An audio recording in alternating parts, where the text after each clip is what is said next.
Neil Battaglia, Nealian.com. Here's a problem using algebra.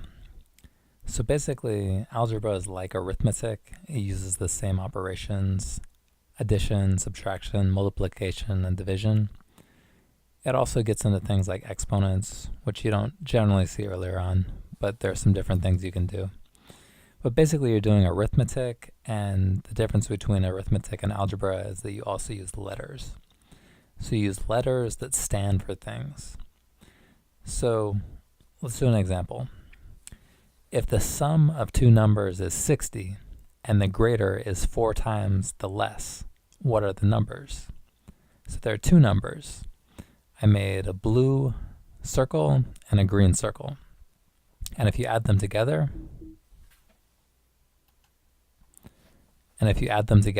they equal 60.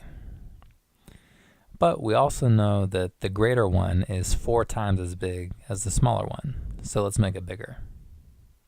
Okay, a little bit rough, but 4 times as big, about. So we've got a bigger number and a smaller number. And the bigger number is 4 times the smaller number. So we have that piece of information, and we have the first piece of information. We really have two equations, the top one and the bottom one. And we also have two unknowns, two numbers we don't know their values yet. But because we have two equations that are unique, we can use them together to find out what both of those numbers are going to be. So the 4 times the smaller number is the bigger number. The bigger number is seen in the top number, and because in the bottom equation both of them are equal, we can actually substitute the 4 times the green number for the big blue number.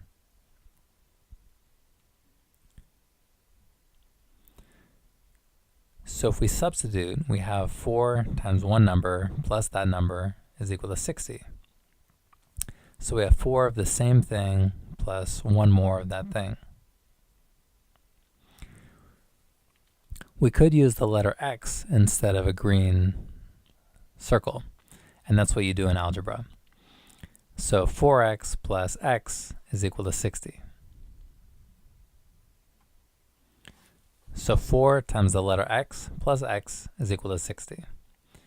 It's maybe a little bit easier to see with the circles though, even if it's less practical, since you're not going to necessarily use colored pens all the time. But we're going to say that x is the same as the green circle, which is one of the two numbers we're trying to figure out. So we've got 4 of something plus one more equals 60. So basically 5 of those equals 60. Now we have a left side of the equation and a right side of the equation. If we want to find out what the number is, we want to isolate it. At this point, it's being multiplied by 5. So the opposite of multiplication is division. We can divide both sides by 5. 5 divided by 5 is 1. So we're left with the number. The number times 1 is just itself. And 60 divided by 5.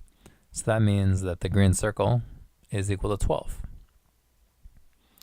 We could have said that 5x equals 60 and done the same thing, divide both sides by 5, to get that x equals 12. So that's one of the two numbers. Now, we used both the equations to get one of the numbers, and now that we have one of the numbers, it's going to be easier to get the other number.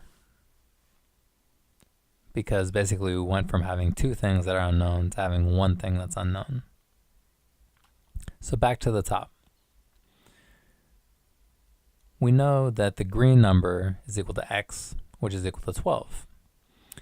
And we can actually use either one of these equations to find out what the other number is, what the big blue circle is.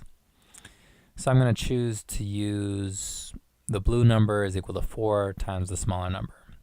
So you can use x, or you can go along with the colors for now.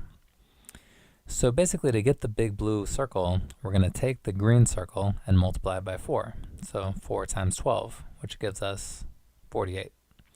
So now we have both numbers. One is 12, one is 48, and we're done with the problem.